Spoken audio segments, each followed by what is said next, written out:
even say that we're really a match made in heaven between social workers and landlords. They don't want to be the social worker, we don't want to be the landlord, but between us we have this family. A lot of the families we work with do have negative histories, negative credit history, or maybe they had a bad reaction with a landlord at one time, and those backgrounds follow them.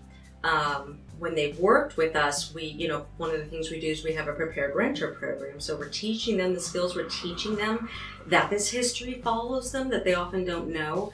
And so by working with landlords, by having them know who we are, very often they overlook that negative history. They're willing to help them start with a clean slate. A lot of times when it's new landlords that I'm reaching out to, I educate them on what it is, the homelessness problem that we have, and how we can collaborate together to try and end it. And most of the time, a lot of them hop on board fairly quickly because they want to do what they can to help, because they see the big picture and see how they are a key part and an intricate part of this process.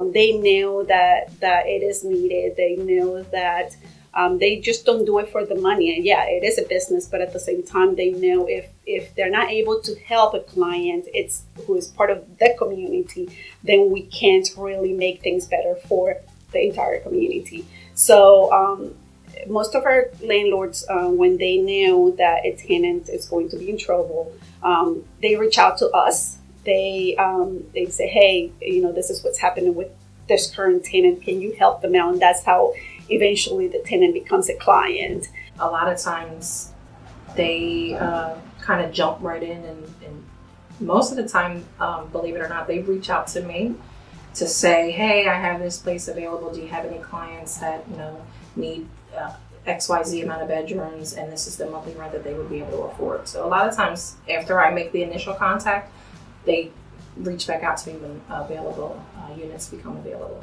which has been great.